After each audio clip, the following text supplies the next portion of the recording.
Well, Chris, I called my congresswoman and she said, quote, "I'd like to help you, son, but I'm too busy pimple popping the heads of the opposition."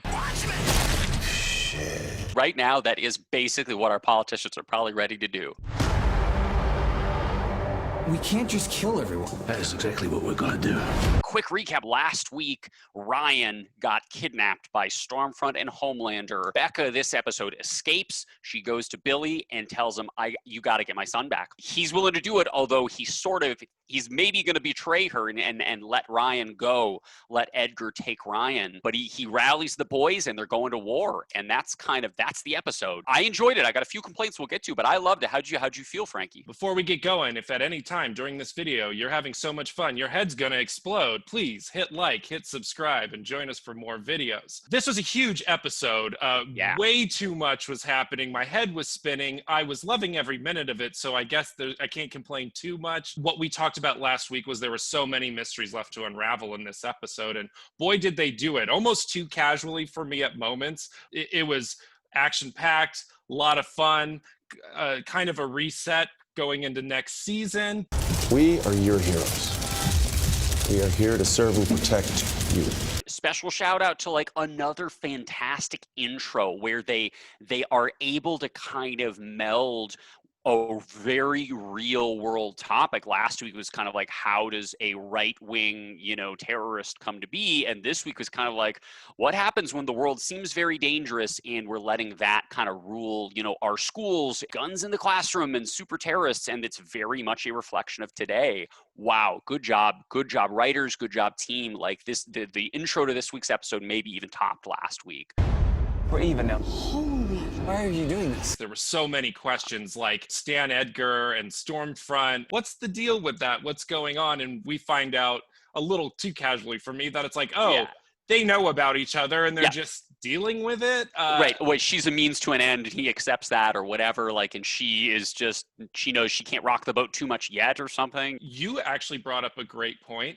What is the contingency plan for Yes. Homelander other than Elizabeth Shue's boobs? Like, what is the contingency plan? And it is Ryan. They wanted to raise Ryan right to eventually stop Homelander. It's kind of crazy, but that's like a weird long-term plan, right? And it's so funny because, like, always in this kind of Superman world, there's always like, what would happen if Superman went bad and we needed to fight against Superman? And this is like, no, Superman's already bad. We need to like grow our own contingency plan. Like, it's kind of crazy. We need a Martha. We need a Martha.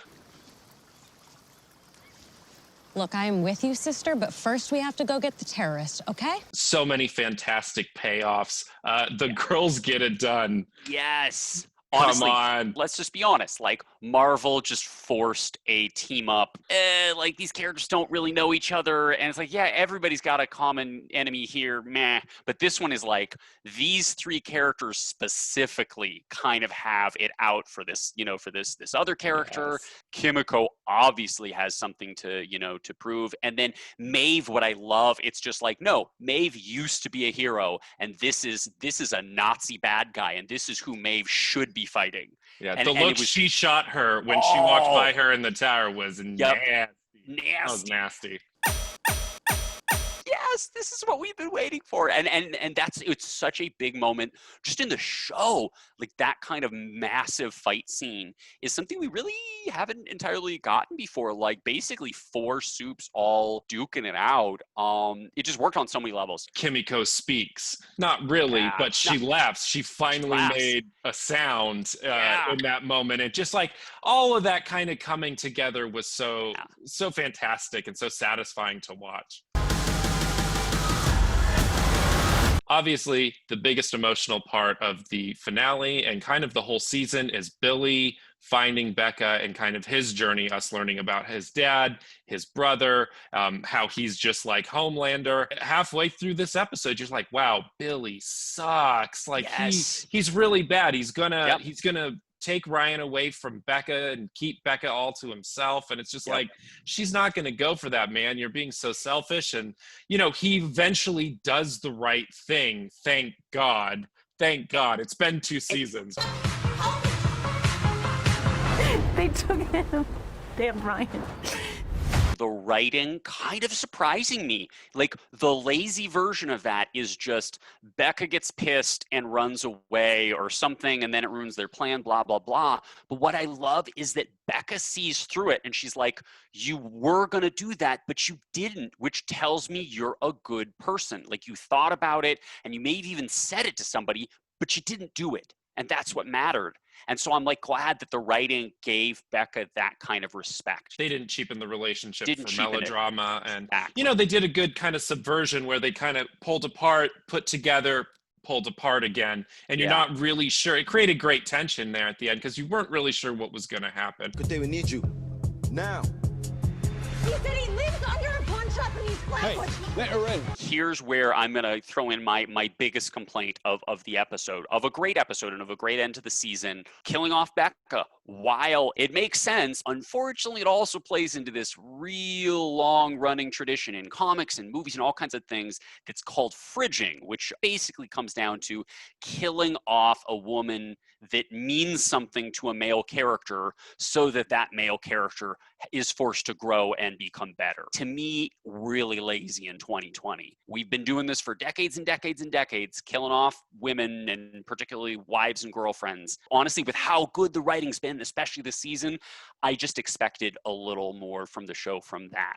I get why they did it narratively, but it's to me, it's kind of lazy. I'm going to agree and then also disagree with you. Okay. So I agree because I feel like he was already changing and her death is kind of inconsequential to the character arc that he was going through. But where I will disagree with you is I watched the show Into the Badlands and they did this so badly and they telegraphed it so badly that it's like I can appreciate it when it hits me emotionally like the boys did. But like ultimately, I don't think they actually had to kill her to have the same effect. I assume they're going to have it play out with Ryan, that like it's going to really traumatize Ryan that he was literally the cause of his mom's death. No, you're wrong. You're wrong. Billy fixed it. He told him, don't be a cunt. It's and right, fixed exactly. It. It's fixed parenting. It. He fixed Problem it. solved. Parents overthink, dude. Come on, Billy I'm not a got parent. it. You're not a parent, but we know clearly if you tell him you're not a cunt, it's fine. Daddy's home. Another shout out though for Maeve. Man, these last two episodes, she is just coming through. And I love, they give her the whole, she's not going to testify in front of Congress. That's not what she does. She's tired. She's not going to whatever. But what she will do is come and kick the shit out of some Nazis. That is what she does well. And then blackmail Homelander. And blackmail Homelander. Essentially, Maeve came in and 1-2 punched both of the big fights at the end. Like, this is Maeve's. She was the hero. Yeah, she was the hero. Yeah. Absolutely. I apologize. I've been making the thumbnails for the videos, and I put Maeve on last week. She should be on this week. She owned this episode. This is her episode, absolutely. I want us to be a family. Our last kind of big character and most important probably to cover is Homelander. And I have to say that moment between him and Ryan actually bonding, that was honest and vulnerable and actually touching. And I did feel for him in that moment where you're like, man, he's just all on his own trying to figure out how to do this. And he has this godlike power that no one's ever helped him with. And you really understand him. Then you're like, oh my God, you're a monster. Please but also you're a monster. Yeah, please stop doing everything. But I wanted more for him. I felt like hindsight, like we lost something by not raising him right.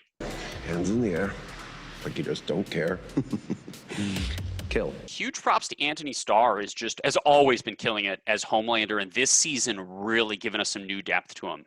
This character that could be very just like over the top one note, and it's over the top and so many notes. It's a symphony of notes. Standing on a just hitting the notes all over the city. Just those notes are going everywhere.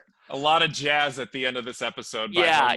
What a. He was improvising with his trumpet there at the end. Oh man, and what I love is it's like figuratively and literally like him trying to assert his dominance over this world that he feels so detached from now. Like he's so emasculated at this point that he's like, I've got to just be a man now.